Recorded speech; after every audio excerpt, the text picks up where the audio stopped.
Buon pomeriggio, ben trovati, nuovo appuntamento con la nostra trasmissione. Il punto, oggi ci occupiamo di vino, del mondo del vino, un universo appassionante che bisogna conoscere, che bisogna saperlo anche raccontare per apprezzarne tutte le sue virtù, tutte le sue sfumature, ma anche tutto quello che c'è attorno a questo mondo del vino, un mondo che genera fatturati enormi, importanti, un mondo che non come dire, si distrae dalle critiche che arrivano, anche a volte pesanti. E cercheremo di raccontarlo oggi e lo faremo in questa puntata abbastanza ricca, ma prima, come sempre, nell'anteprima il tema lo raccontiamo oggi con le vignette di Totò, che solitamente, ciao Totò, ci racconti la settimana. Eccomi, oggi ci racconti invece il vino. Sorrido perché insomma, bene, immagino già insomma, la tua fantasia. Ma perché c'è quella famosa frase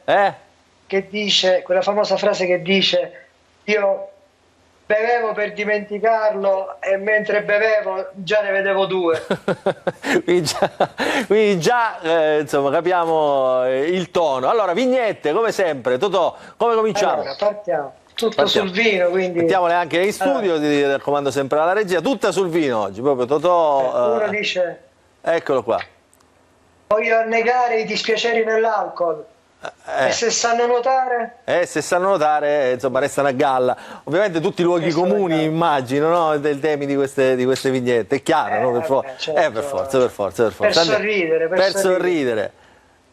Meno internet, più Cabernet. Eccolo qua, Cabernet si dice. Ora qua ti rimproverano, perché vedi, ci sono un sacco di esperti oggi che ti stanno ascoltando. Da tutta Italia, vai. Mi ero corretto da solo, ma era per fare la rima col... Certo, meno internet, più Cabernet, va bene. Poi, andiamo, prossimo. Cosa c'è di bello nel vino? Che per 2 ore i tuoi problemi sono di altri. Ridono, non sorridono, ridono, che è diverso, Totò. Siamo qui per questo. Vai, andiamo per sorridere. Prossima vignetta. Andiamo avanti. Ne ho fatte anche tante, questa l'abbiamo vista. Questa l'abbiamo vista, prossima. Le donne e il vino, Come ti è sembrato il vino bianco che ti ho regalato? Non saprei, appena gli ho detto mi piace è diventato rosso. Ma anche questo. Questo è un po' inglese. Che è un po' inglese, esatto. British come umorismo. Le donne e il vino. Vai, prossima vignetta. Andiamo avanti. Non si può non legare il vino alla religione. Come no. Qui siamo messaggi importanti. Prego. Maestro, quanto è importante il vino per voi? Pensa. Così tanto che gli ho dedicato il primo miracolo. Quindi vedi da quanto tempo insomma si parla di vino. Ne abbiamo ancora, hai fatto un sacco. Ce ne dovrebbe essere altre 2. Ecco qua. Questa fa... Nelle botti piccoli c'è il vino migliore, nelle menti piccoli le idiozie. Questa è proprio una riflessione filosofica quasi, no? Questa è una riflessione filosofica tra il vino e la filosofia. Tra il vino e la filosofia. L'ultima. Il vino è una filosofia. L'ultima. E qua ci sei tu e io. Qua io sono quello con la cravatta, no? Dalla vignetta alla vigna. Dalla vignetta alla vigna. Tu dici, ma non fa ridere. Come ti dico sempre, non fanno ridere queste vignette. Tu bevi e poi vedi che ti viene da ridere. Va bene, grazie Totò. Allora, buon fine settimana anche a te. Buona continuazione. Ciao, grazie per queste belle vignette, come sempre. Totò Calì, vignettista del quotidiano La Sicilia e vignettista esclusivo di questa trasmissione da ormai non so quanti anni. Totò, quanti anni? Abbiamo perso il conto, senza bere. Abbiamo perso il conto senza bere, quindi restiamo così. Un augurio e un brindisi per la vostra continuazione. Grazie, ciao Totò, ciao. Allora, sigla, poi vi presento gli ospiti e ritorniamo sull'argomento della puntata.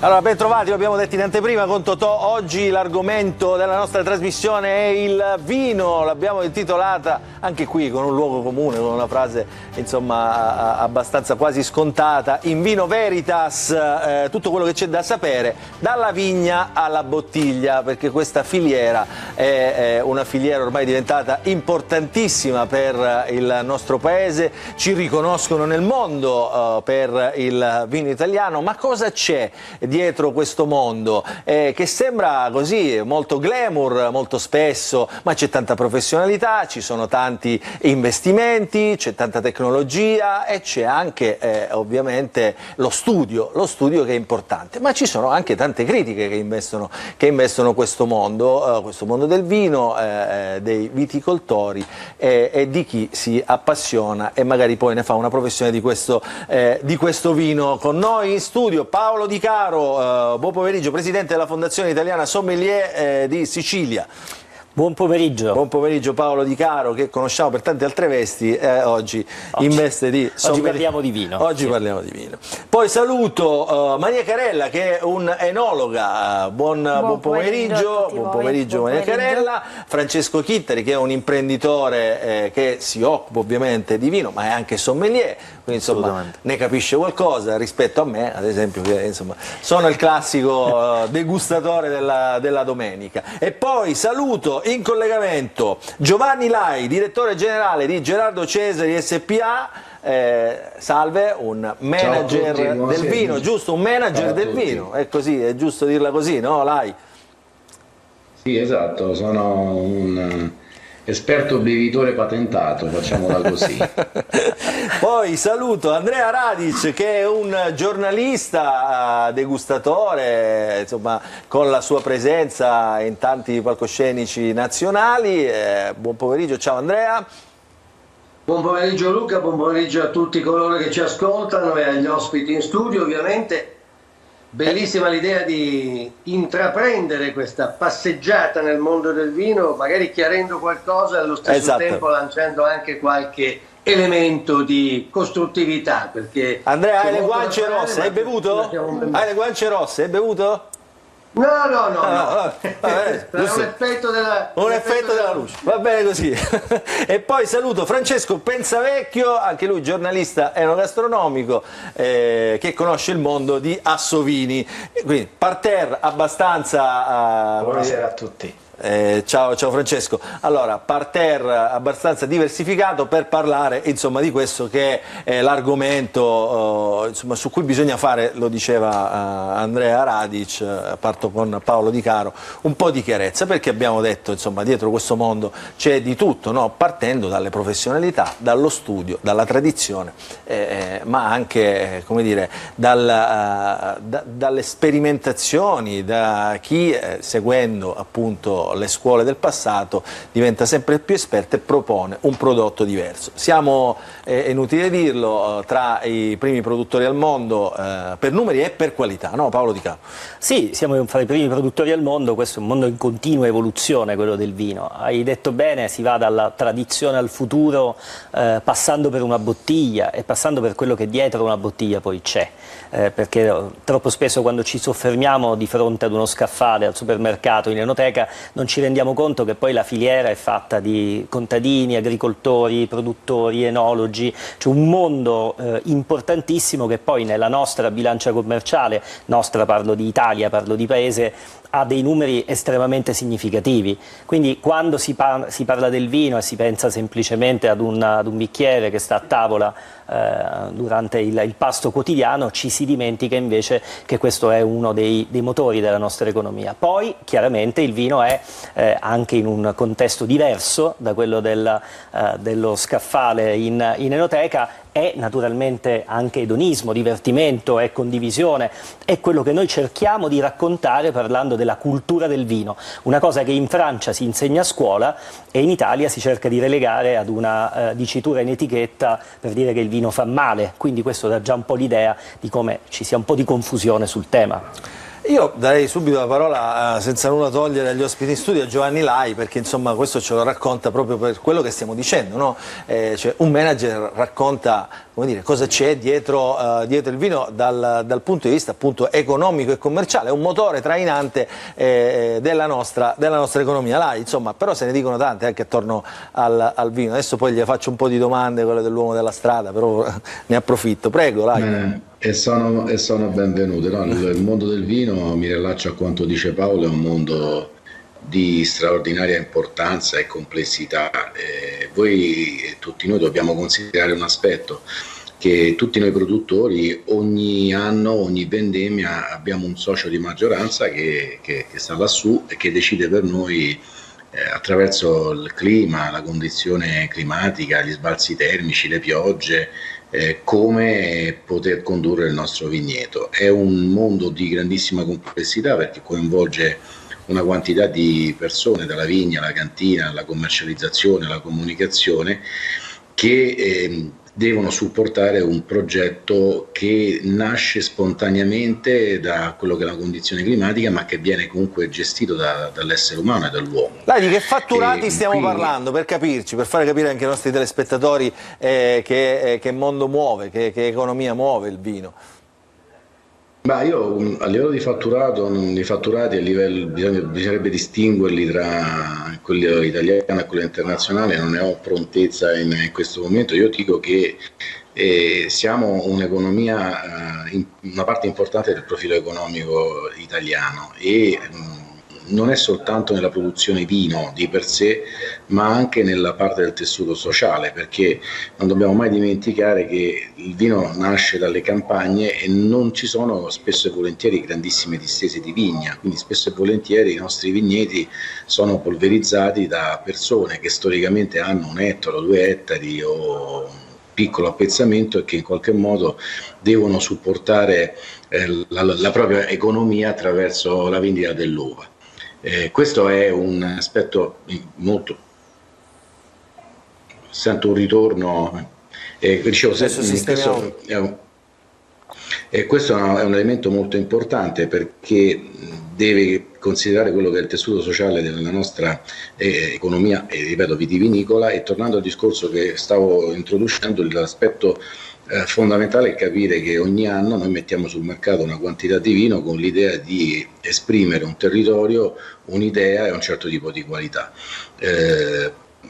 Possiamo tranquillamente dire che ogni anno ci troviamo davanti a delle condizioni diametralmente opposte rispetto all'anno prima, e che qui mette sotto la lente di ingrandimento il grande valore che hanno i tecnici in vigna e in cantina, che ogni anno devono in qualche modo riuscire a portare dentro a ogni singolo calice una qualità di certo livello. La riassumo in questo modo, così forse rendiamo l'idea. Io mi ricordo che il mio povero papà mi diceva che se non avessi studiato, la mia strada unica poteva essere di andare a zappare la terra o la vigna. Oggi per andare a lavorare in vigna bisogna avere perlomeno una laurea e almeno un paio di specializzazioni, e questo la dice lunga su quello che è l'interpretazione agronomica vitivinicola nell'ambito del mondo vino, totalmente differente rispetto ad altri mondi di grandissimo valore, ma che hanno maggiori facilità nella produzione e quindi culturalmente sono opposte rispetto al nostro mondo.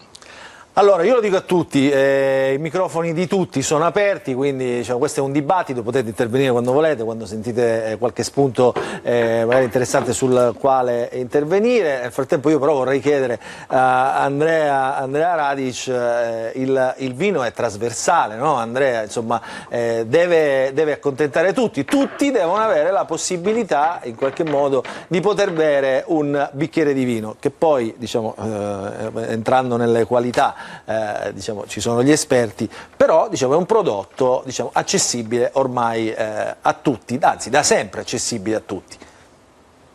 Allora, intanto vabbè, il dato per curiosità di tutti, circa 13,5 miliardi è il fatturato del mondo del vino italiano nel 2023, un po' in calo rispetto all'anno precedente. Ma quello che voglio dire è che noi dobbiamo sempre considerare dal punto di vista dell'impresa e dal punto di vista della formazione e della parte occupazionale del mondo del vino, che dietro ogni singola bottiglia c'è passione, lavoro, impegno, molto spesso una storia di tante famiglie che vivono da alcune generazioni nel mondo del vino e che riescono magari che con fatica e qualche sacrificio a proseguire questo impegno familiare, perché non sempre è così semplice. Come diceva prima giustamente il socio di maggioranza, tante volte è il clima, la meteorologia, come la vendemmia anticipata quest'anno in Piemonte di ben 10 giorni, quasi 2 settimane, per fare un esempio, a causa delle imminenti piogge che minacciavano seriamente territori importantissimi come quelli del Nebbiolo, in questo caso dei comuni di Barolo, Barbaresco, di Ano d'Alba, dove appunto la meteorologia detta le leggi, perché il vino, non dimentichiamoci, è un prodotto della terra e quindi dall'agricoltura si fa il vino fondamentalmente. C'è questo detto, insomma, diffuso, che il vino si fa in vigna e in cantina lo si può solo rovinare. Magari non è esattamente quello che gli enologi fanno, anzi il lavoro degli enologi è importantissimo, ma indubbiamente la qualità dell'uva che arriva in cantina è fondamentale per produrre buoni vini. Quindi, senza rubare troppo tempo, il messaggio è quello che appunto dietro ogni bottiglia c'è tanto lavoro, c'è tanta passione e c'è tanta convinzione. Il nostro valore sia commerciale sia soprattutto la qualità dei nostri vini, parlo di vini italiani ovviamente, in particolare da alcune regioni in grande crescita dal punto di vista della qualità enologica, e qui di nuovo abbiamo fior di scuole dove i nostri enologi si formano, università eccellenti, e qualche volta ci sottovalutiamo da soli, ci tagliamo un po' le gambe da soli nel considerare sempre che dall'altra parte della frontiera ci sia qualcosa di meglio. Ecco, questa esterofilia è sicuramente uno dei punti che si potrebbero correggere dal punto di vista della... Beh, diciamo la competizione è sempre con i francesi, no?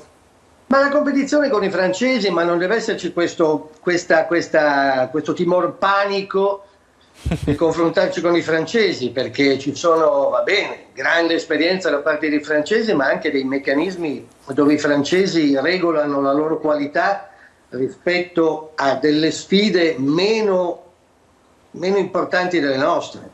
Noi siamo capaci di trasformare territori che non erano vinicoli o che lo erano semplicemente per tradizione agricola in eccellenze internazionali.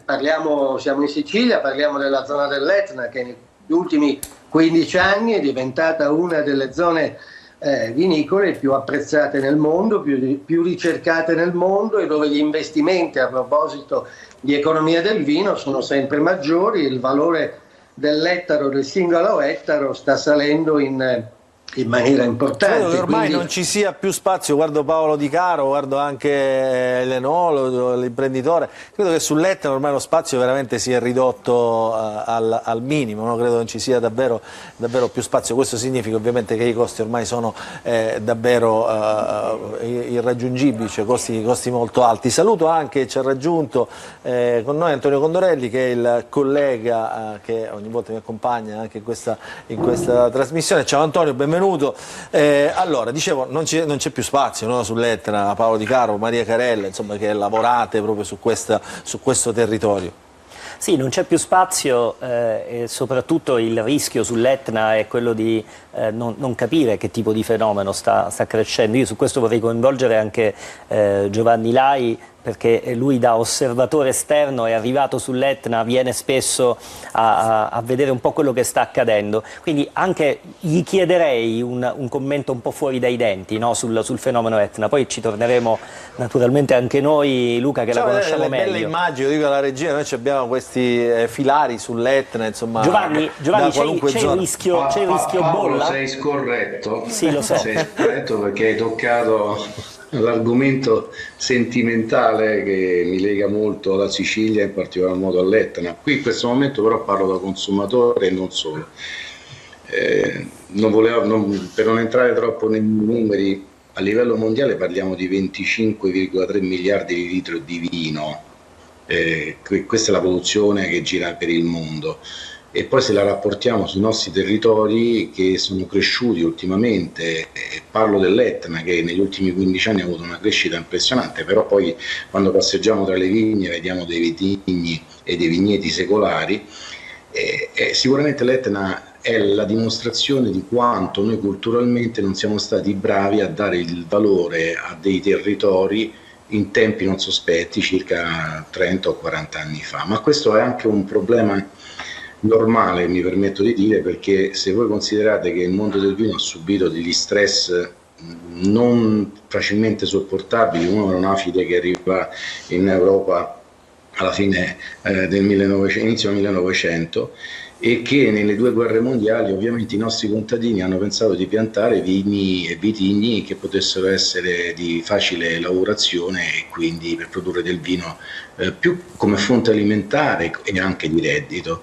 Negli ultimi anni questo è cambiato, il profilo è andato su un aspetto edonistico e, come giustamente detto, molti paesaggi sono cambiati, abbiamo investito in tanti territori. L'Etna è un esempio, ma non è che l'Etna non esisteva, l'Etna è sempre esistito come produttore di vino, però secondo me oggi l'Etna ha il valore che merita, forse ancora deve crescere sotto 1000 aspetti sul percepito, non sulla qualità che produce, però è un territorio che è la dimostrazione che nel nostro paese ogni micro realtà produce vini di grandissima qualità.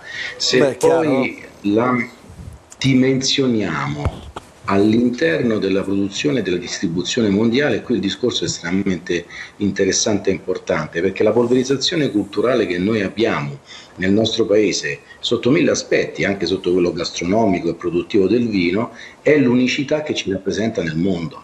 E questo è l'aspetto più eclatante sotto il profilo valoriale, no? L'Etna è un esempio, ma la Sicilia tutta, e io dico sempre scherzando, dove la tocchi suona l'evoluzione del mondo grillo, storicamente prima il Marsala e il Nero d'Aola. Comunque è un territorio che ha sempre espresso qualità all'ennesima potenza. Il limite, mi sento di dirlo, in passato è che non siamo stati bravi a comunicarlo nel modo adeguato, e concordo. Noi verso altri paesi non abbiamo nulla da invidiare, non dobbiamo avere neanche nessun tipo di soggezione. Siamo un paese di grandissima qualità, una qualità molto diffusa e sotto il profilo valoriale anche molto più interessante rispetto a tanti posti del mondo.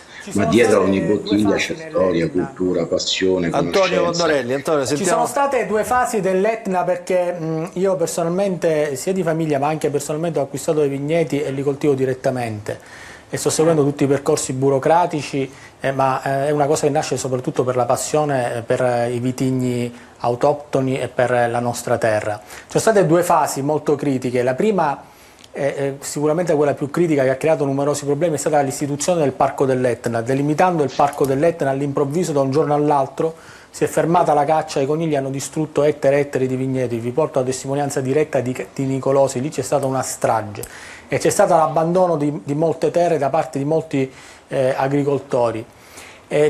Poi la fase successiva è quella recente, negli ultimi 20 anni, che si è cominciato a capire che quei territori che storicamente erano vitati, e guardate che la percentuale vitata del passato era enormemente superiore a quella attuale, ci sono decine e decine di palmenti in ogni angolo di Nicolosi, come anche degli altri comuni etnei, però addirittura si coltivava anche sui conetti vulcanici in pendenze estreme. Ecco, oggi chi lo fa è un eroe, nel passato dovete sapere che è la normalità, e ora siamo in questa fase di transizione in cui, rispetto allo scenario internazionale, si sta riscoprendo come veramente autentico e come di altissima potenzialità un territorio che gronda di storia e che è, consentitemi, praticamente unico al mondo. Quindi c'è in corso una grande opportunità che riguarda sia gli imprenditori che anche tutto l'indotto, perché il vigneto attira a sé il turismo, attira a sé l'imprenditoria, però ci scontriamo con un problema, che è quello della manodopera. Non esiste una vera scuola per la potatura, non esiste una scuola che si tramanda né giovani che vogliono apprendere o che si accostano a questo mondo della coltivazione del vigneto, e quindi questo è uno dei problemi che ho riscontrato personalmente, che faccio tutte le operazioni, ma che riscontrano tutti gli imprenditori agricoli, cioè quello di avere una manodopera che sia all'altezza di una coltura tradizionale e non come avviene sull'Etna, e non come avviene in altre parti una cultura industriale della È un vita. problema, lo chiedo a tutti, è un problema solo di questa zona, è un problema generalizzato di tutta Italia? Non so chi vuole rispondere, chi ha la risposta. È un problema che sicuramente coinvolge un po' nella stessa maniera altre regioni, altri territori del sud, come altri territori del nord, ovvero anche sull'Etna, come in Puglia, come in Veneto, come nell'Oltrepo pavese, per essere geograficamente corretti, fino a appunto 15 anni fa, 20 anni fa, le uve venivano vendute e partivano per altri territori, non c'era la concezione di lavorare il vitigno autoctono per trarne eccellenza vinicola. Quindi anche dall'Etna, pensate che la circumetnea, la ferrovia, sembra più bassa rispetto al terreno, perché i vagoni che venivano un tempo utilizzati erano dei carri merci e portavano via l'uva. Quindi oggi c'è, e ben venga, una bella consapevolezza enologica e vitivinicola del valore degli oltre 530 vitigni autoctoni che abbiamo in Italia, e la volontà di trasformarli in singole eccellenze territoriali, in singole identità territoriali. Oggi si parla molto di questo. Per farlo abbiamo ovviamente bisogno di personale qualificato, abbiamo bisogno di professionisti, e quindi colgo l'occasione per dire che ci manca un livello di istruzione agrario che sia in qualche modo superiore al semplice perito agrario delle scuole tecniche, delle scuole attuali. Ma questo succede anche nella ristorazione, dove oltre all'istituto alberghiero non c'è una formazione pubblica di livello superiore. E questo succede anche nel settore agricolo, cioè non c'è una Chitteri, Maria Carella, che non avete proferito parola, si hanno ascoltato attentamente, prego. Allora direi prego, se che posso il problema...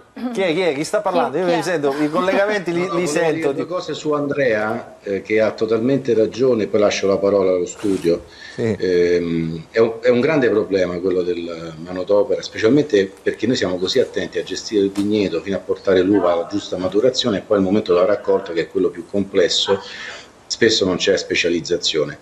Io in questo momento sono sia in Valpolicella che in Chianti.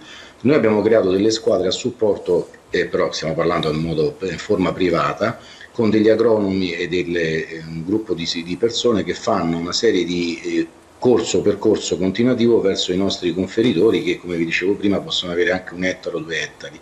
Quindi in sostanza che succede? Prima della vendemmia si inizia a fare una panoramica di quello che è la situazione che c'è in vigna, e poi, una volta definite le microzone, con una divisione che non vi sto a raccontare, c'è un vero e proprio corso di formazione continuo in vigna. E questo, rispetto a quello che diceva Andrea, è un primo passo per cominciare a dare un certo tipo di conoscenze e culture anche ad un agronomo o a un agricoltore che non ha una grandissima competenza, perché istintivamente magari gestisce la vigna, perché il papà e il nonno gli hanno dato la giusta conoscenza nel farlo. Noi cerchiamo pian pianino di migliorare questa conoscenza facendola crescere. Il punto che voglio risottolineare, che diceva prima Andrea, è che non esiste un'istituzione di questo tipo, e questo è un grande buco che abbiamo al nostro interno. Chiedo scusa che ho prego.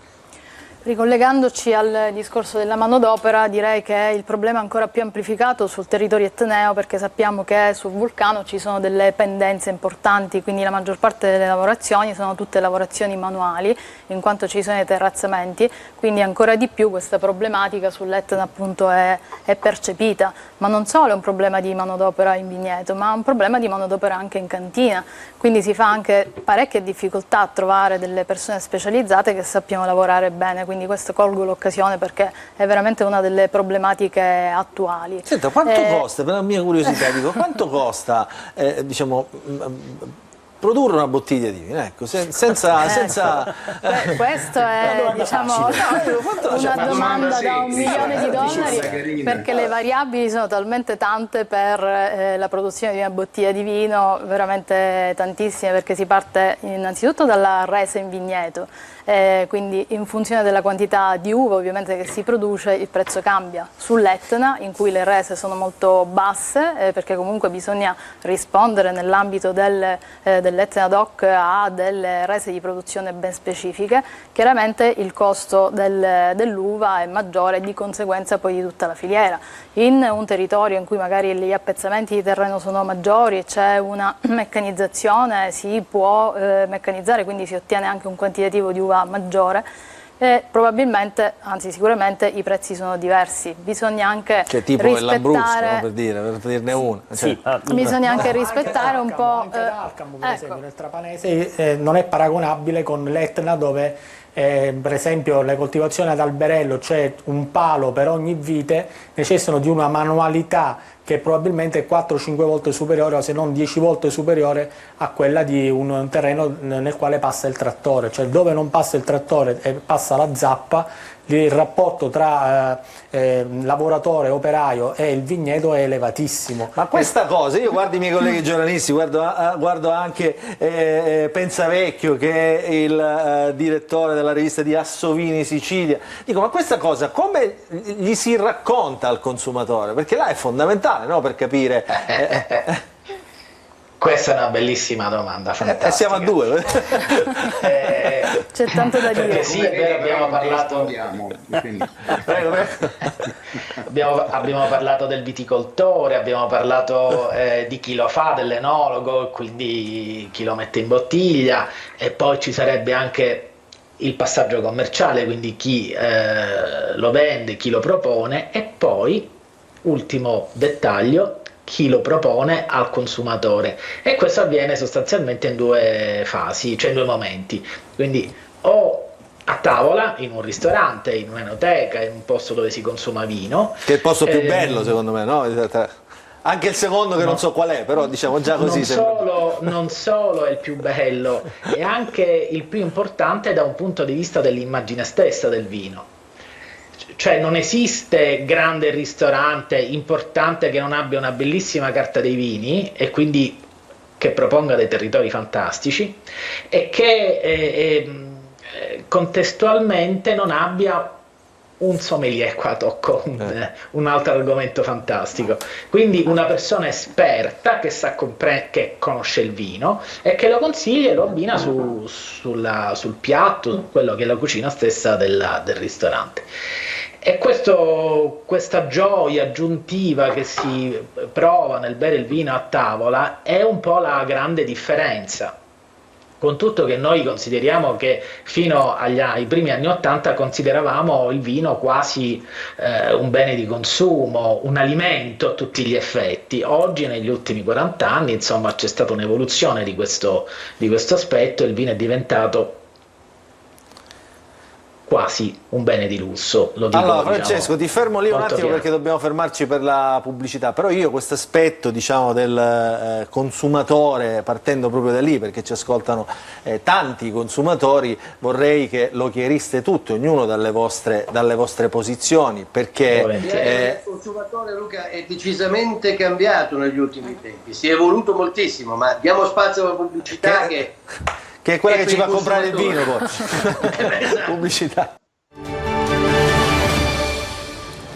Rientriamo, dedichiamo la puntata di oggi al mondo del vino, lo facciamo con tanti esperti, qui in studio e in collegamento Paolo Di Caro dell'Associazione Italiana Sommelier in Sicilia, Maria Carella che è un enologo, Francesco Chittere che è un imprenditore e sommelier, e poi in collegamento i colleghi Andrea Radic, Paolo Pensavecchio e Giovanni Lai, che è direttore generale di Gerardo Cesari, che è un colosso, possiamo dire così, Paolo Di Caro, no? di questo mondo, dico senza voler... Giovanni è passato da un colosso all'altro, perché lui prima stava da Biondi Santi, che è una piccola azienda toscana, giusto Giovanni? E adesso è a Gerardo Cesari, quindi mi pare che... Diciamo che dove si soffre io vado. Esatto. Pensavo a quello. Allora, no, però prima di fermarci per la pubblicità abbiamo toccato così l'aspetto consumatori, abbiamo aperto, come dire, questa finestra, perché il vino poi possiamo raccontarlo come vogliamo, dal produttore sino alla messa in bottiglia. Se poi questa bottiglia non viene acquistata da qualcuno e non va a tavola, il processo non finisce. Ci sono vini di qualunque tipo, no? In giro, e chi vuole comprare un vino senza essere esperto, senza essere un appassionato, senza essere un sommelier, come ce ne sono tanti qui, diciamo, cerca dove andarla a comprare. diciamo, i nostri telespettatori, penso che molti vanno anche e guardano i vini che ci sono nei supermercati. E allora io qui, Paolo Di Caro, Chittari, la nostra enologa Maria Carella, i nostri ospiti in collegamento, faccio anche riferimento a quello che è successo qualche tempo fa. Una puntata di Report, che è un programma di inchieste, ha fatto vedere come ci sono delle realtà, soprattutto nel nord Italia, che in qualche modo sofisticano il vino. Mettono dei truccioli, per esempio, di ciliegio al posto di farlo riposare nelle botti in ciliegio per dare questo e per accelerare questo tipo di produzione. Qualcuno, è stato fatto vedere, anche è stato detto proprio così, il piccolo chimico, cioè no, aumenta, anzi mette le quantità di acqua, diciamo, per, come dire, ovviamente abbassare i costi. Cioè dietro questo mondo bellissimo che abbiamo raccontato fino adesso, c'è anche, ovviamente, come succede in altri campi del commercio, c'è anche chi fa il furbo. Di questo però il consumatore spesso non è consapevole, quindi quando va a comprare il vino cerca determinate caratteristiche, se è un consumatore informato, se no guarda il prezzo. E allora io parto proprio da questo, parto dal prezzo. Chi vuole aprire questa? Perché so che quando la toccate qua, insomma, siete tutti molto... È chiaro che il consumatore, quando si trova davanti a un vino che costa 1,50 € imbottigliato, 2 € imbottigliato, che praticamente costa meno dell'acqua, deve essere anche consapevole, o perlomeno penso che lo sia, che quello che lui sta comprando non può essere un vino d'alta qualità e probabilmente non può essere anche un vino. Cioè io personalmente, devo dirvi, quando assaggio uno di questi vini così da supermercato, io non lo riesco neanche a bere, perché proprio si sente in bocca quello che tu stai bevendo. Ma il tema non è cioè il tema è diciamo, il consumo, no? Cioè la proposta, ecco, in questo caso. E la proposta vale milioni di euro, perché noi lì abbiamo sentito al Report, ma comunque ne siamo consapevoli, che quando noi parliamo di 300, 400, 500 mila bottiglie, anche se vengono vendute a €1, sono 500.000 euro. Se poi vengono fatte con l'acqua, col mosto e con qualche altro ingrediente, sicuramente c'è un business. È evidente che c'è un business che corre sul filo del rasoio di ciò che è possibile fare e di ciò che non è possibile fare. Ecco, la linea è molto sottile. Devo dire che molto distante da questa linea c'è invece la cultura di produzione. Una volta c'era il vino, ti ricordi? Una volta c'era il vino in cartone. Nel cartone. C'è tuttora, rappresenta anche un mercato abbastanza importante come il vino sfuso. Ha un consumatore, ha un ma mercato di la consumatori. domanda da porsi è diversa, cioè nel senso, fermo restando che l'ignoranza che qualcuno definisce beata è il male di tante cose. Va anche detto che se noi andiamo a vedere la pasta fresca al supermercato è l'unica pasta che per legge può avere i conservanti. La pasta secca no, la pasta fresca, che nel nostro immaginario è invece un prodotto qualità, invece non lo è, almeno lo è sicuramente, ma ha anche degli additivi come i conservanti. Così è il mondo del vino, come il mondo delle salse, così come l'olio, qualsiasi altro prodotto che si immagina. Quindi andare a demonizzare un mondo fa semplicemente male, soprattutto genera cattiva informazione su quello che poi già si vive in un mondo che è davvero impegnato sulla cattiva informazione. Ora, il vino può essere un prodotto che costa qualche euro perché c'è un produttore che decide che quel suo lavoro vale qualche euro. Ci sono delle bottiglie che oggi vengono pagate all'asta milioni di euro perché c'è qualcuno che decide che può disporre di quella cifra e pagare milioni di euro per una bottiglia. Ora magari il prezzo si aggira per entrambi intorno tra i 5 e i 15 euro comunque di costi di produzione, salvo in alcune terre particolarmente vocate dove il prezzo uva al chilo è veramente elevato, ma ciò non toglie che comunque innanzitutto c'è la democrazia della tavola, cioè nel senso io decido cosa bere, quanto bere e soprattutto come investire i miei soldi, perché io ho amici che se dico che per uno spumante dell'Etna devi spendere 30 euro mi dicono tu sei pazzo. Ci sono altri che invece magari guardano poi il corrispettivo dello champagne che è molto commerciale e anche quell'etichetta il mondo della champagne è un mondo che va dai 10 euro ai supermercati a centinaia di euro a bottiglia, quindi non è un territorio a fare il prezzo, o meglio è il territorio nel momento in cui c'è una rete che si muove assieme, e questo devo dire l'Etna nonostante sia assolutamente variegata con produttori di piccolo, medio e grande taglio si riesce ad avere in un certo qual modo la difesa di quello che è un marchio Etna, anche perché è legata a oggi, giusto per restare in tema di comunicazione, l'Etna sappiamo bene è un fenomeno che viene visto nel web con tantissimo successo, quindi andare ad avere una bottiglia che porta questo marchio di per sé si fa conoscere.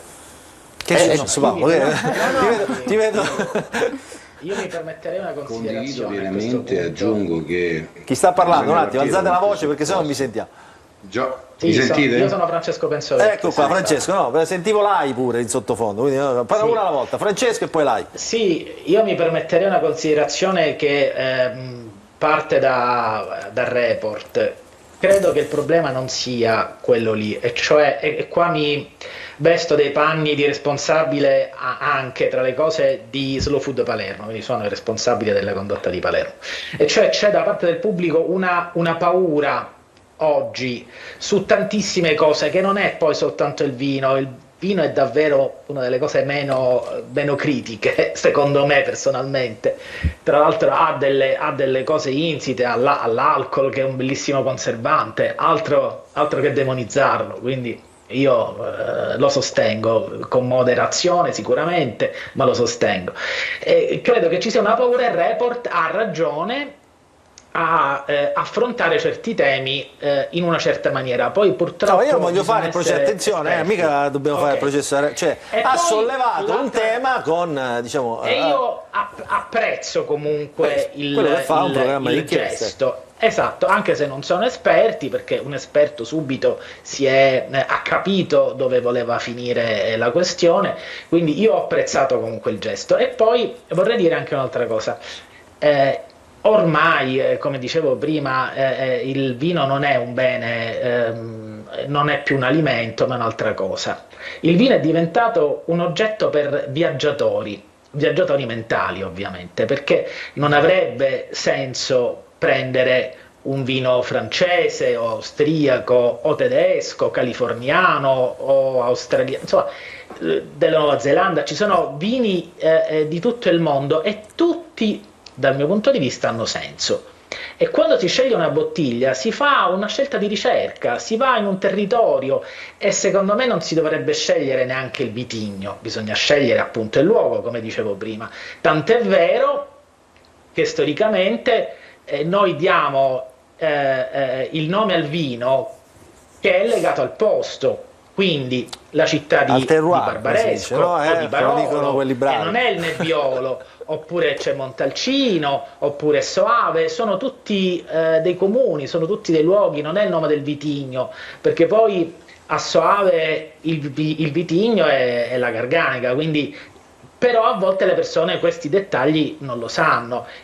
I vitigni di Marsala sono il Catarratto, l'Insolia, sono altre cose, quindi però noi diamo il nome dato, correggetemi se sbaglio, nella totalità della superficie dei vini della Sicilia, diciamo, la produzione maggiore è sul bianco, giusto? Sul quasi 53%, insomma, più sono questi i numeri, il resto sono vitigni a bacca nera, quindi insomma circa un 30%, poi insomma ci sono altri tipi di uve, quindi questo, diciamo, caratterizza in qualche modo diciamo, il territorio. Poi ovviamente ci sono tutti quei fenomeni che si vanno a cercare, ovviamente, che il consumatore va a cercare e che vuole, insomma, anche, dicevo prima, perché non lo sottovalutiamo questa storia, diciamo, il consumatore, diciamo, user friendly, ecco, chiamiamolo così, quello del quotidiano, guardate che il vino se lo va a guardare veramente, se lo va a comprare veramente al supermercato, e sappiamo che i supermercati variano, ci sono i supermercati d'alta gamma, così come ci sono i supermercati diciamo di primo prezzo, ecco, hard discount, quindi diciamo, chi è? Andrea, prego. Punti, Luca. Dobbiamo chiarire due cose. Vai. Allora, innanzitutto l'azione di report libera dal punto di vista giornalistico è un'azione, come fatto anche su altri campi della produzione italiana, fatta per andare a cercare per forza il difetto. Quindi lascerei un attimo da parte lo pseudogiornalismo d'inchiesta di Report e passerei invece a dire che il consumatore deve essere tranquillo che ciò che va sullo scaffale ha passato i controlli e ha passato quello che è la legittimità di essere venduto. Esatto, Andrea, perché hai toccato proprio una corda importante, cioè dietro a questa produzione c'è una legislazione anche abbastanza stringente. Certo, perché se una bottiglia di vino, per poco che costi, va sullo scaffale ed è fatta con dolo, la responsabilità di sceglierlo o meno non è del consumatore, ma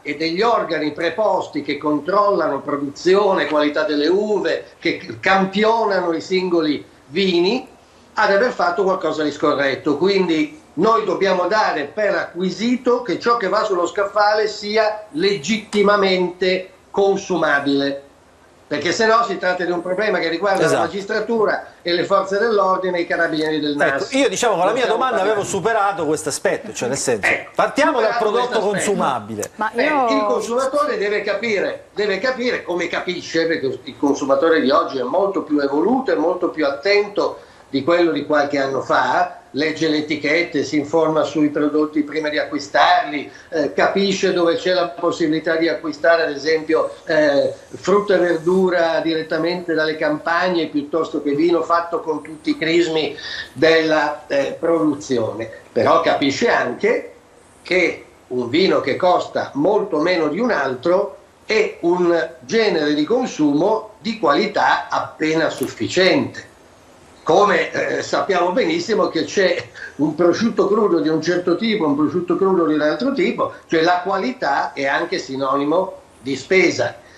Se pensiamo che una bottiglia di vino di qualità possa costare nella grande distribuzione meno di 5-6 euro, sappiamo che stiamo acquistando un prodotto di ingresso, un prodotto di bassa qualità, ma non un prodotto dannoso.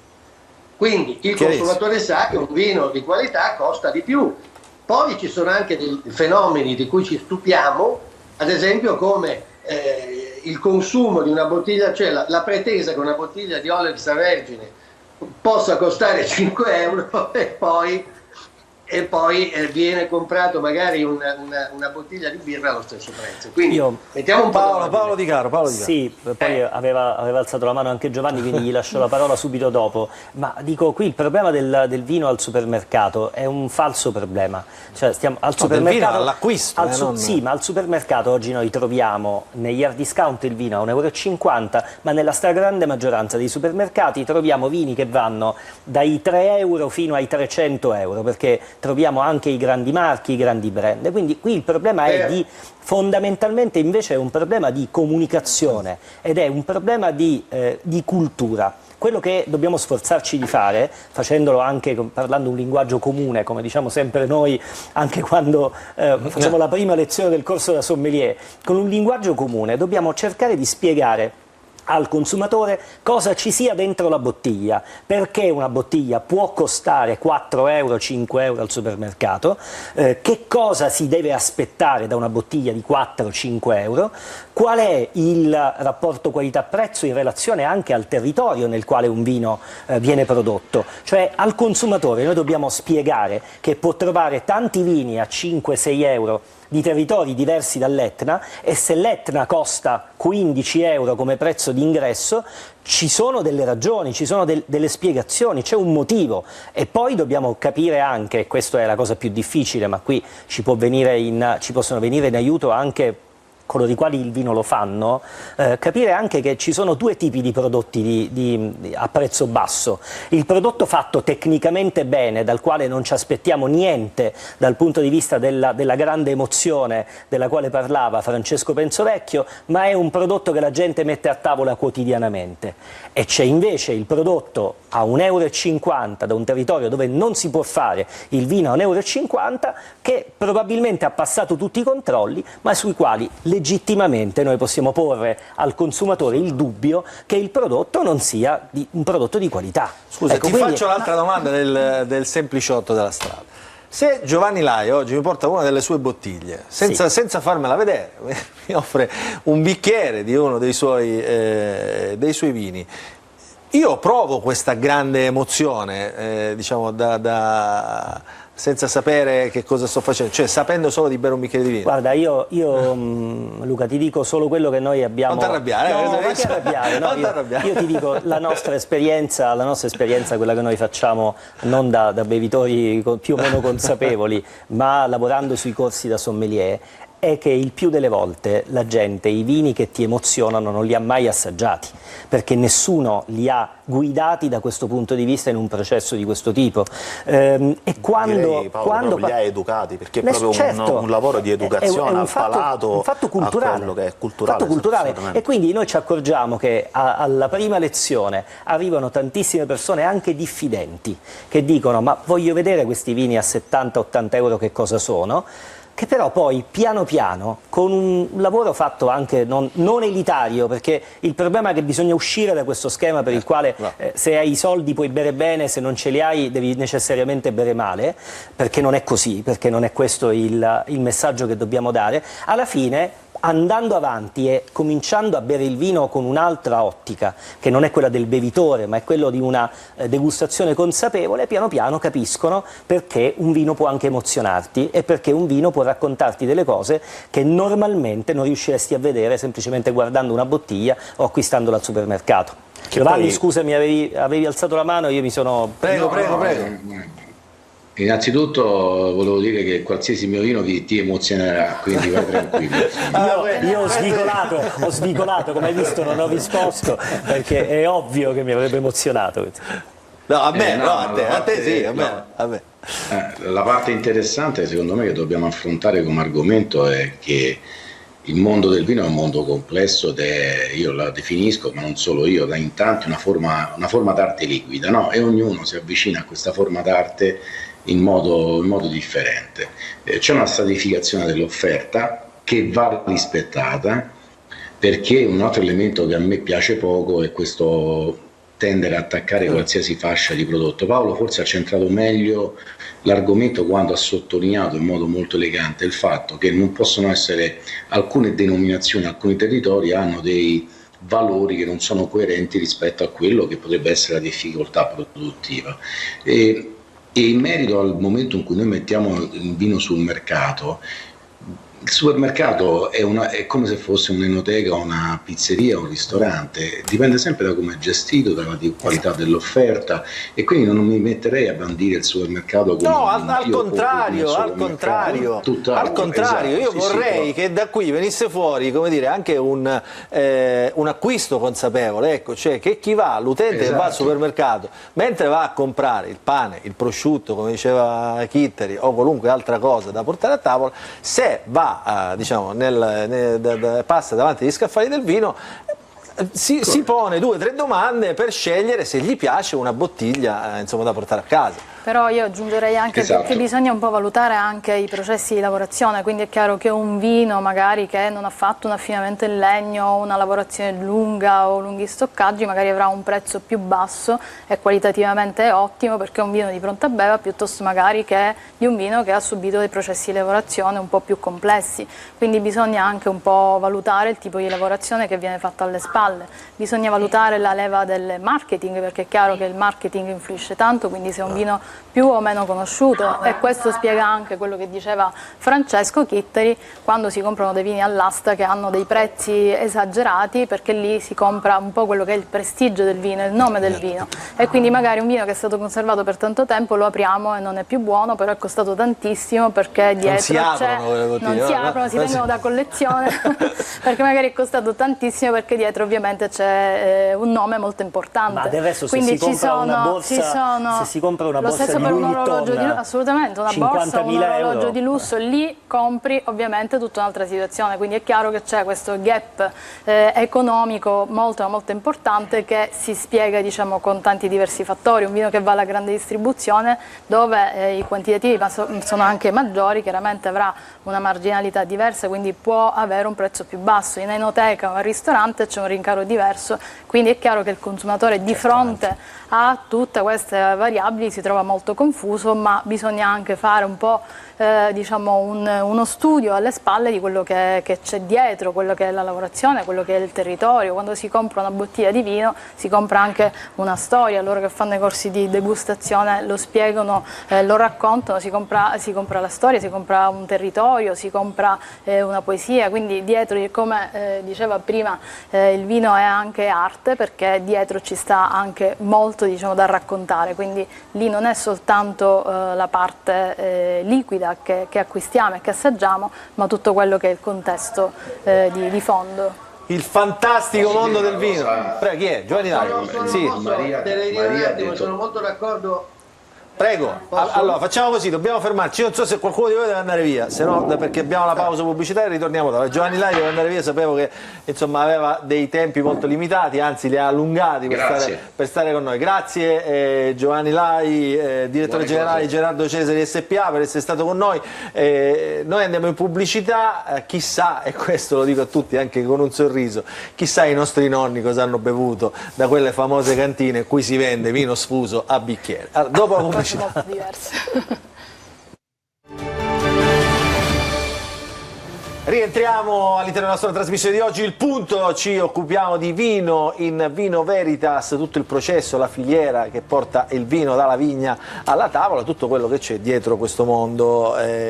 Saluto ancora i nostri ospiti: Paolo Di Caro, presidente della Fondazione Italiana Sommelier di Sicilia, Maria Carella l'enologa, Francesco Chitari, imprenditore sommelier, ci ha lasciato Giovanni Lai. Sono rimasti con noi Andrea Radic, che è un giornalista ma è anche un degustatore, e quindi insomma questo ci fa molto piacere, perché vuol dire che vive bene uno che degusta. Quindi Andrea no, ma il sorriso di questo, Francesco, il nostro Francesco Pensavecchio, giornalista enogastronomico e direttore della rivista di Assovini Sicilia. Prego Andrea. No, volevo dire intanto che sono molto d'accordo con Maria sul fatto che il vino è emozione, una grande magia in certi casi, ma il consumatore questo lo sta capendo anche grazie all'aumento importante delle visite in cantina, del cosiddetto enoturismo, cioè del piacere di passeggiare in un vigneto, capire dove cresce l'uva e poi entrare in cantina e vivere una degustazione, quindi accompagnati da chi assiste il visitatore, poter provare e capire la diversa intensità di un vino, le diverse caratteristiche. Questo bagaglio di esperienza che il consumatore appassionato vediamo fa, e vediamo che gli eventi dedicati al vino che popolano il calendario del nostro paese sono sempre più frequentati, e questo è sicuramente un bel segnale. Senti, abbiamo qualche immagine, lo dico alla regia, dell'ultimo Vinitaly, dove la Sicilia, questo è, diciamo, è un, come dire, anche un termometro, dove la Sicilia è protagonista assoluta a questa fiera internazionale. Assolutamente, ma lo è anche poi il vino è anche protagonista localmente, cioè ci sono decine e decine di eventi, magari più locali, anche più semplici per l'accesso e per la frequentazione, che sono affollati di appassionati. E questo sicuramente ci fa capire che il consumatore è più attento di prima. Quindi il consumatore vuole vivere questa emozione, vuole capire perché ci sono dei vini che vengono descritti in questa maniera e danno la sensazione di essere veramente, vivere un'esperienza, un viaggio in un territorio.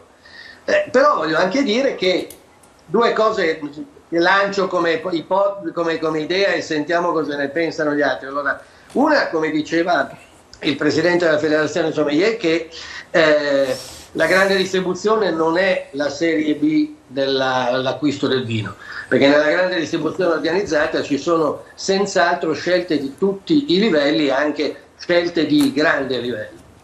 L'altra cosa è che invece io personalmente ritengo che i ricarichi nei ristoranti, in particolare sulle bottiglie di vino, siano un vero deterrente al consumo da parte del cliente. Cioè, quando tu ricarichi del 400% una bottiglia di vino, diciamo di media qualità, vuol dire che crei uno sbarramento al piacere, come dicevamo prima, sia di accompagnare la cena o il pranzo con un calice di vino o due, sempre con moderazione, ma anche il piacere dell'elemento principale della vita di un sommelier, cioè quello di comunicare, di trasferire la propria passione, la propria competenza a chi si trova di fronte a lui.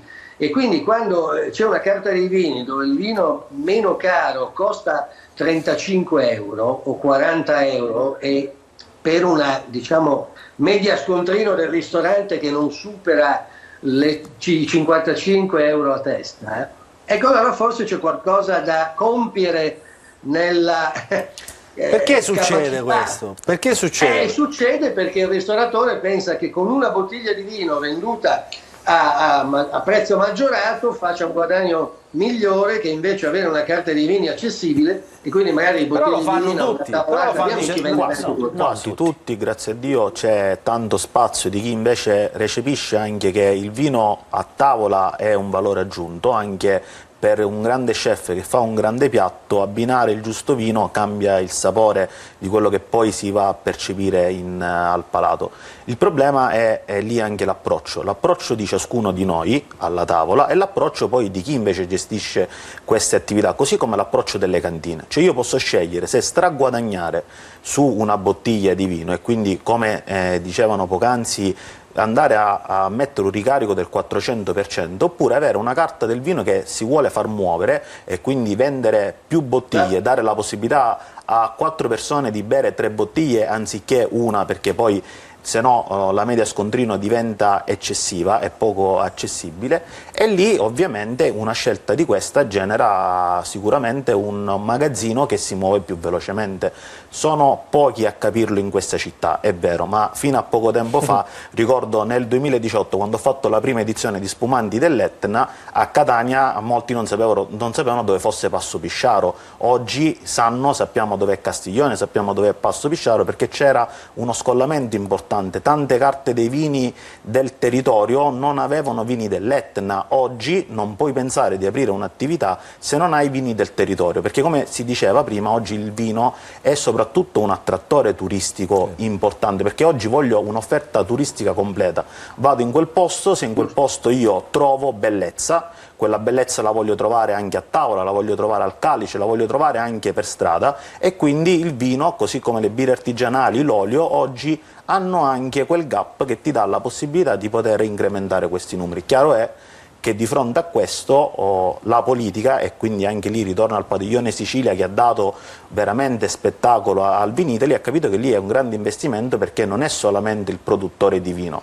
Attorno al vino c'è il produttore, c'è chi lavora nella vigna, ma c'è anche chi poi, e questo entro in campo io, quella filiera la deve completare, deve fare in modo che quelle bottiglie vanno vendute. Io mi definisco a volte un produttore di bottiglie vuote, perché se c'è chi li riempie qualcuno li deve svuotare. Quindi quando fai anche un corso da sommelier, quando generi cultura attorno a questo elemento alimento, dai possibilità anche di muovere un'economia assolutamente importante e interessante. E anche comunicare è molto importante, perché molto spesso il consumatore finale non è educato, quindi è fondamentale che ci sia qualcuno che comunichi cosa ci sta dietro. Però, come diceva giustamente il nostro amico in collegamento, il punto è che intanto non tutti i locali hanno un sommelier o qualcuno che racconta il vino. Poi magari si ritrovano con delle politiche di prezzo che non consentono loro di raccontarlo in maniera adeguata, ma dico, alle nostre latitudini il problema è più il primo, cioè l'idea che il vino si debba vendere da solo. Quindi il ristoratore costruisce la carta dei vini, mette in carta un tot di vini, si fa spiegare quanto deve ricaricare su quel vino, dopodiché non lo vende, molto banalmente non lo vende, perché non c'è nessuno che riesce a spiegare adeguatamente perché un vino debba costare 20 euro, difficilissimo ormai trovare un vino a 20 euro nella ristorazione, o perché ne debba costare 40 o 60. Ecco, è sempre un problema sia di comunicazione che di capacità di trasmettere il messaggio. Poi Francesco toccava un argomento che è quello della politica, che io voglio riassumere su 3 aspetti fondamentali, perché c'è la politica che è capace di capire che questo è un investimento e investe sul Vinitaly, c'è di contro la politica che ci costringe o che costringe i territori a presentarsi con un biglietto da visita drammatico, dico in Sicilia, relativamente al paesaggio, e che quindi consente che oggi l'enoturismo venga fatto in mezzo a 2 filari di spazzatura in alcuni dei nostri territori, e questo non è un buon servizio al mondo del vino, perché è difficile immaginare di bere un prodotto di qualità quando per arrivare in cantina fai 10 km di strada senza e trovi misteri, L'Etna è una pattumiera e trovi spazzatura da una parte e dall'altra della strada. Per arrivare in queste contrade, eccetera, si trova discarica e ce l'aperto. La terza piccola retromarcia, tornando alla questione della formazione, la terza è storica. Prima si diceva che per esempio sul nostro territorio c'è difficoltà a trovare manodopera e a lavorare in vigne, trovare gente che lavora in vigna. Dobbiamo tenere conto del fatto che le istituzioni universitarie, quindi la politica universitaria, ha immaginato per le 2 aree della Sicilia, quella occidentale e quella orientale, 2 modelli di agricoltura incompatibili. Cioè a Occidente si faceva vino e si studiava vino nelle università, da noi, siccome la maggior parte dei terreni erano piantati ad arance, ad agrumi, si faceva agrumicoltura. Oggi è ancora così. Cioè il dramma è che la politica universitaria, le istituzioni universitarie non sono riuscite ad andare di pari passo con un mondo che cambiava, perché oggi ad Oriente non solo si fa vino, ma sull'Etna si riesce a fare il vino, e forse lo faremo, considerati i cambiamenti climatici, per molto più tempo di quanto non accadrà ad Occidente. Questo è interessante. È assolutamente così Luca, ha perfettamente ragione. La formazione didattica non è al passo con lo sviluppo del paese. Noi abbiamo pretesa che la cultura e il turismo dedicato al vino, dedicato alla gastronomia, dedicato alle eccellenze agroalimentari siano il patrimonio del paese, e i numeri ci dicono che è così, perché oltre l'80% degli stranieri che vengono in Italia lo fa principalmente per un percorso enogastronomico, e ogni volta che va a visitare un museo, una grande località artistica, ha già pensato di voler assaggiare sia la parte vinicola che quella alimentare. Però non abbiamo scuole che formino queste figure, è una cosa allucinante. La ospitalità, che è un altro problema della zona dell'Etna, non nascondiamoci, perché l'enoturismo sull'Etna è in difficoltà perché non c'è accoglienza. Noi non abbiamo una scuola che insegni l'accoglienza, perché finito l'alberghiero, basato ancora sui principi del 1975, i nostri ragazzi devono andare a studiare all'estero se vogliono formarsi in management alberghiero. Questa è la verità. Tra l'altro queste sono, lo dico a tutti, no? Cioè, qualità non esportabili, cioè se tu sai fare il vino qui non puoi, come il chirurgo, no? Andare a lavorare fuori, cioè il vino qui significa utilizzare quelle caratteristiche di terreno, eccetera. Ovviamente il vino non verrà mai da un'altra parte del mondo. Dovrai ricominciare a studiare un altro territorio, insomma, devi adattarsi all'ambiente, adattarsi, l'adattabilità che nel mondo della formazione non c'è stata, non c'è nel mondo del turismo, non c'è giustamente come si diceva nel mondo dell'accoglienza, ed è paradossale perché se oggi guardiamo, io ragiono su Catania, se noi guardiamo a quanto pesi oggi il turismo nel suo complesso e l'enoturismo come sottosistema, tutto il mondo della formazione dovrebbe ruotare attorno a quello, perché se tu pensi che le nostre città si reggono sul turismo, altrimenti sarebbero morte dal punto di vista commerciale. È impensabile che non si faccia oggi un investimento culturale per dire lavoriamo per formare dall'agricoltore, dal contadino, all'enologo, a tutti coloro i quali nella filiera troveranno uno spazio e una possibilità per non dover emigrare, perché questa è la realtà. La cosa importante è possibilità di lavoro che possono dare ai giovani, chiaramente degli sbocchi, piuttosto che andare altrove. Sarebbe, diciamo, fondamentale portare avanti chiaramente questa situazione. Sì, forse ancora c'è, come diceva Andrea Radi, c'è ancora quel modello di contadino, no? Quello, diciamo, legato a una figura di tanti anni fa, cioè quello che si spaccava la schiena a zappare. Oggi in realtà, e questo lo chiedo anche a voi, le nuove tecnologie certamente aiutano, c'è un altro mondo che si apre grazie all'automatizzazione dei processi, all'intelligenza artificiale, insomma a tutto quello che c'è appunto dietro il progresso scientifico che investe anche questo mondo del vino e dell'agricoltura più in generale. Io, Luca, se tu mi permetti, volevo chiedere a Francesco Pensovecchio, che ha un osservatorio un po' diverso dal nostro, che è quello della Sicilia occidentale, se questi cambiamenti nel mondo del vino che stanno colpendo, credo duramente, il mondo della viticoltura d'Occidente siano percepiti nella loro interezza e se i produttori stanno cambiando registro o stanno immaginando di fare qualcosa di diverso. Allora, provo a rispondere alla domanda che è molto forte, molto interessante. Allora, il mio osservatorio si basa sostanzialmente su 103 cantine che sono quelle associate ad Assovini Sicilia. Sono un po' la punta di diamante della produzione dell'isola, perché ci sono i nomi più celebri, più famosi, quelli che si vedono nelle guide, quelli che vincono i concorsi e così via.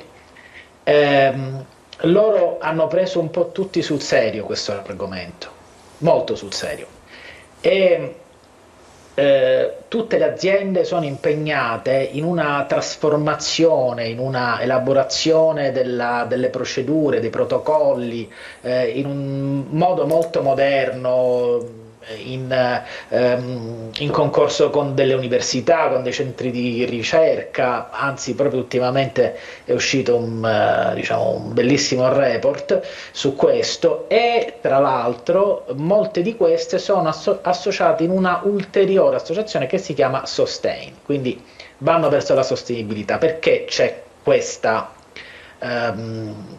tendenza? Perché da un lato ci si accorge che noi dobbiamo cercare di vivere in un mondo che si autosostenga. Noi abbiamo fatto negli ultimi 50 anni dei danni importantissimi e ce ne stiamo rendendo conto, e il mondo del vino non si tira indietro di fronte a questa sfida, anzi è in un certo senso molto avanti, e quindi la ricerca va tanto verso questa viene direzione, investito tantissimo c'è verso questa cosa. C'è un problema però nella parte occidentale che ho documentato per un approfondimento che sto curando, ed è quella realtà che vivono i produttori associati anche a grandi cantine, che da un lato ricevono i pagamenti con notevole ritardo, dall'altro lato ottengono dei ricavi molto bassi, e soprattutto qui emerge un altro fatto del quale possiamo anche discutere se lo ritenete, che è la verità sul Syrah e Merlot. Questo Syrah e Merlot che parte verso il nord, perché poi noi una domanda possiamo anche farcela su come sia possibile che zone alluvionate, che qualunque cosa accade, determinati vini abbiano sempre la stessa capacità produttiva nonostante accada qualsiasi cosa, e possiamo anche chiederci che fine faccia il Syrah e Merlot che parte dalla Sicilia. Ecco, questa è una verità che dobbiamo dirci. Da un lato ci sono degli imprenditori vitivinicoli, soprattutto nel Trapanese, sono stato a Marsala, ma riguarda tutto il Trapanese, schiavizzati, con prezzi bassissimi, che fanno anche da bancomat per le grandi cantine, che cioè vengono pagati 6 o 9 mesi dopo. Dall'altra ci sono questi vagoni e questi autobotti di Syrah e Merlot che partono, che poi come avveniva 100 anni fa o come avveniva 50 anni fa servono per tagliare altri vini. C'è qualcuno che lo può negare questo? Nessuno lo può negare, sappiamo che fine fa Syrah e Merlot. Io non credo però che il problema sia il Merlot oppure il vitigno internazionale, non credo che sia quello lì, credo invece che, e soprattutto vale per la Sicilia occidentale appunto, bisogna intraprendere una sfida verso questo cambiamento climatico, e cioè è indubbio che le temperature sono aumentate, è indubbio che acqua ce n'è sempre di meno, quindi adesso un po' tutte le aziende sono coinvolte nello studiare come reagire a questi cambiamenti mantenendo sempre una qualità straordinaria nel vino, perché poi allora la sfida dobbiamo fermarci per l'ultima pausa, già ve lo anticipo, apriremo questa bottiglia di vino che ci accompagna dall'inizio della trasmissione, approfitteremo ovviamente del presidente dei sommelier di Sicilia, quindi insomma lo faremo cercando di capire anche cosa succede quando si apre una bottiglia, perché adesso dobbiamo si beve. Tra l'apertura e, diciamo, e la bevuta. Ecco, io purtroppo adesso vi chiedo scusa, purtroppo adesso vi devo lasciare. Non ti guardi l'apertura di sul Paolo più Di Caro. bello. Sul più bello. Allora, grazie a Francesco Pensavecchio, giornalista enogastronomico, direttore della rivista di Assovini Sicilia. Grazie per essere stato con noi. Noi ci fermiamo, piccola pausa e poi, e lo dico già da adesso a Paolo Di Caro, molti dicono quando bevo tanto mi viene il mal di testa. La spieghiamo questa storia, perché non deve essere così, anche bevendo tanto. Non è così. Non è così. Dopo la pubblicità. Allora, rientriamo, ultima parte della nostra trasmissione, come ho detto prima di fermarci, guarda già io e ridi, ma approfitto del presidente della Fondazione dei Sommelier di Sicilia, Paolo Di Caro, per aprire questa bottiglia che è qui dall'inizio della trasmissione, perché oggi appunto la puntata è dedicata al vino. Nel frattempo, Paolo Di Caro, allora, la spiegazione, prima dell'apertura, ti ho lasciato con una provocazione prima di andare in pubblicità. Spesso si dice, se bevo tanto, se mischio viene il mal di testa. Questa cosa, insomma, non deve essere così. Beh, intanto non è così, perché il più delle volte non hai bevuto tanto ma hai bevuto male. C'è un problema in quello che hai bevuto e non tanto in quanto hai bevuto. Ed è il contenuto della bottiglia che comanda. Per cui, diciamo, chi ha il problema del mal di testa dopo deve porsi il problema forse di scegliere una bottiglia diversa, così come l'altra leggenda metropolitana: il vino non si mischia, se bevi bianco devi bere bianco, se bevi rosso devi bere rosso. Nelle nostre cene cambiamo vino ad ogni portata e nessuno mai ha avuto il problema del mal di testa, cioè alla fine la consapevolezza è semplicemente nel fatto di saper bere. Anche la questione del prezzo, della quale parlavamo prima, è facilmente superabile alzando il livello qualitativo e quindi forse anche un po' il costo della bottiglia che acquistiamo, e bere un po' di meno. Una volta c'era un rapporto anche a tavola con il vino, i nostri genitori, i nostri nonni, anche per ragioni diverse naturalmente. Prima si parlava della guerra, del dopoguerra, il vino come alimento, si beveva di più tendenzialmente a tavola di quanto non accada oggi. Quindi oggi, se noi vogliamo dare anche un messaggio al consumatore finale, è quello di dire maggiore attenzione alla qualità, minore quantità di vino che si beve, e stiamo dando un messaggio che è un messaggio Senti, quando serio. si sceglie una bottiglia, cosa bisogna guardare dalle etichette? Ovviamente l'etichetta, ovviamente la provenienza, il territorio. L'etichetta, ormai ci sono degli obblighi, Maria, insomma, delle informazioni che vanno... Obbligatoria l'etichetta nutrizionale dall'8 dicembre del 2023, tra l'altro con la produzione dell'annata nuova 2024 sarà obbligatorio scrivere in etichetta gli ingredienti che sono all'interno della bottiglia di vino. Cos'è che non deve fare spaventare e cosa deve fare spaventare? No, il consumatore adesso è molto più attento, quindi un consumatore che si informa, chiaramente con internet ha tutte le informazioni, è un consumatore molto attento all'etica, alla sostenibilità, anche dal punto di vista nutrizionale, si informa per sapere cosa c'è all'interno del prodotto. Devi spiegare, Tu nel frattempo parliamo, no? Hai detto cosa bisogna stare attenti. Esatto. Allora, per esempio, siamo attenti al ristorante quando ci servono il vino troppo freddo.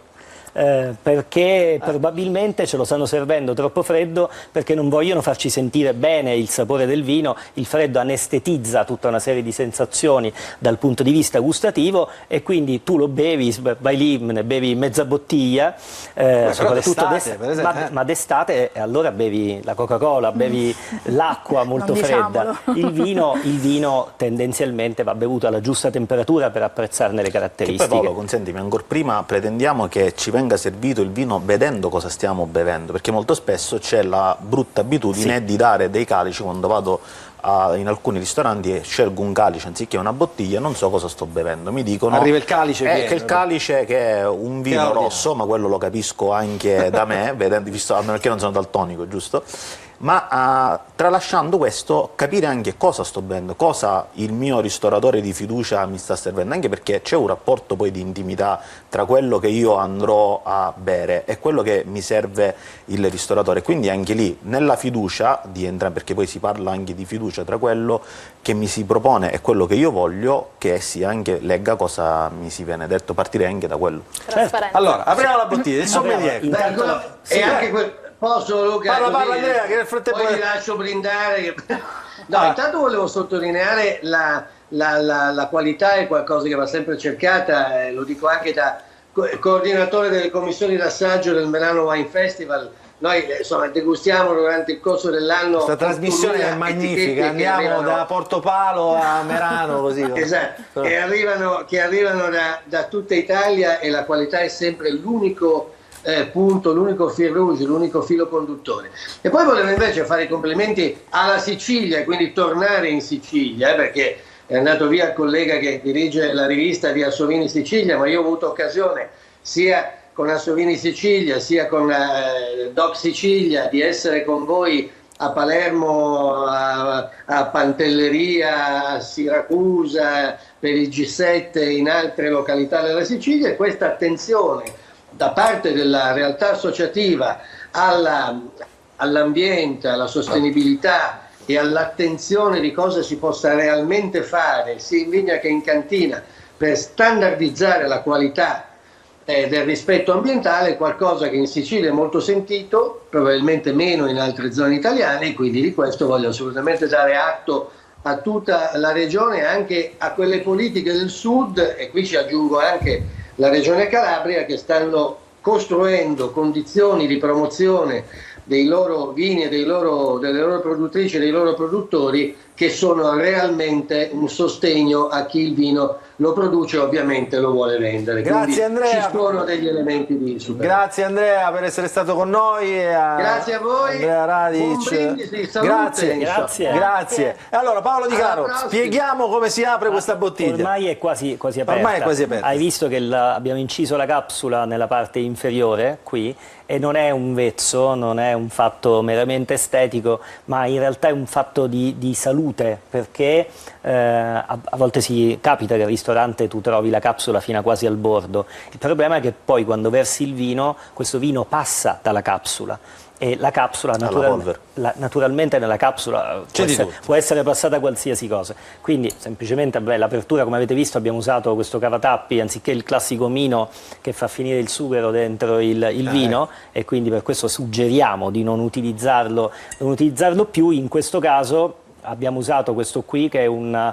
cavatappi con un verme che non bucherà mai il tappo, e quindi non farà andare, nel caso del tappo di sughero, non farà andare mai il liquido dentro la bottiglia. Allora, aspetta, lo mettiamo un pochino. Tu poi lo vuoi anche bere, giusto?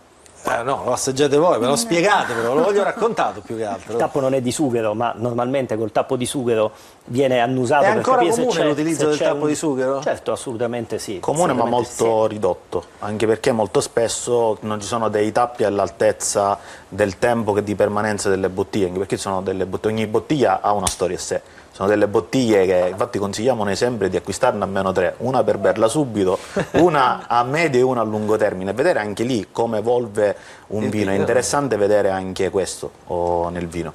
Da questo momento in poi inizia un viaggio sensoriale, perché noi diciamo sempre di evitare di bere il vino subito, cioè senza guardarlo, senza annusarlo e senza poi tenerlo anche in bocca il tempo necessario a capire quali siano le caratteristiche di questo vino, perché alla fine il colore, il naso, la bocca ci danno una spiegazione rispetto a quello che c'è dentro il bicchiere, e poi fanno fare anche, al di là delle questioni tecniche, fanno apprezzare il prodotto molto più che ingurgitarlo semplicemente come si faceva quando eravamo tutti ragazzini, che andavamo a comprare la birra e la bevevamo d'un sorso, e lo scopo era diverso da quello di apprezzare le caratteristiche del vino. Nel vino l'utilizzo anche di un bicchiere che consenta, con un diametro che consenta di metterci dentro il naso, e quindi di avere questa... Che non è un vezzo, no? C'è questa cosa... se no avresti invitato Antonio Albanese, no? Quando fa la sua sceneggiata col bicchiere, roteandolo. Noi facciamo roteare il bicchiere perché banalmente rompe le molecole odorose e quindi avrà una possibilità di capire effettivamente quali profumi ci siano nel bicchiere. Poi alla fine puoi berlo eventualmente. Guarda, poi che succede?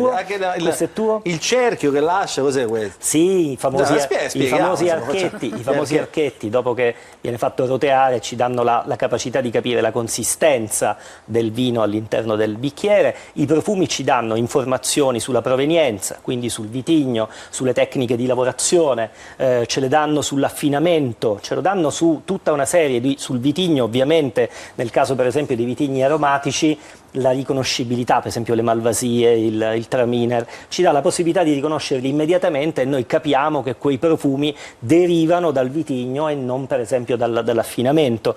E quindi anche nei corsi insegniamo a scoprire il vino in questo modo. Cioè con quindi è vero quella rosa, no? Il sapore alla rosa. Ma guarda, è vero. In realtà quei profumi che sentiamo, qui Maria ce lo insegna, è semplicemente chimica. Cioè sono dei composti chimici che derivano dai vari processi, dalla fermentazione, derivano dall'affinamento. Ma sarebbe veramente tristissimo raccontare il vino dicendo sento profumo di metil di qualche cosa. E quindi, anche difficile. Esatto, molto difficile. Quindi si riconduce a dei composti che sono nella nostra memoria, quindi assaggiando poi li riscopriamo nel bicchiere. Noi associamo il profumo a qualcosa che abbiamo già sentito nella nostra vita. Difficile trovare dentro il vino un profumo che non è incamerato in un cassetto del nostro cervello e noi lo tiriamo fuori nel momento in cui ci mettiamo dentro il naso. Di prustiana memoria, offri il vino alla nostra Maria Carella, che è enorme, perché insomma, in chiusura, prima del brindisi, si avvicinano le feste di Natale, come brindare e cosa portare a tavola a Natale? Scommetto spumanti. Io posso semplicemente consigliare degli ottimi spumanti dell'Etna. Tra le altre cose, tra qualche giorno ci sarà questa manifestazione unicamente dedicata alle bollicine etnee. Penso che brindare e sostenere le aziende del nostro territorio sia una delle cose più belle che si possa fare come sono scelta. Anche buoni come francesi? Assolutamente sì, ma poi va provato per credere qualcosa, quindi più se ne provano e sicuramente ognuno poi troverà feeling con qualche etichetta piuttosto che qualcun altro, perché poi il metro di misura siamo noi stessi, quindi magari a me piace un gusto che a qualcun altro invece soggettivamente non piace, ma oggettivamente c'è uno standard qualitativo veramente buono. Ecco, quello che si fa nei corsi è questo. Quindi spumanti, insomma, brindate con le bollicine dell'Etna. Avete 100.000 bicchieri durante le degustazioni e ne avete portati solo 2, cioè veramente allora, brindate voi. Guarda, io lo conosco e quindi il vino è tuo, puoi brindare tu insieme a me. Noi Francesco noi ci attaccheremo a faccia la direttamente. Si dice ancora Cincin, si dice ancora. Allora, grazie a tutti i nostri telespettatori per averci seguito. Mi raccomando, scegliete sempre il vino buono, il vino siciliano, e noi torniamo invece la prossima settimana, sempre qui con Il Punto, senza vino, ma con tutte le nostre inchieste. Grazie a Antonio Condorelli che è stato con noi, che è nell'altro studio. Ciao Antonio, adesso c'è un bicchiere anche per te, non ti preoccupare. C'è un bicchiere, non fare quella faccia triste che già so quello che mi vuoi dire. Grazie, appuntamento alla prossima settimana, sempre qui Il Punto. Ciao a tutti.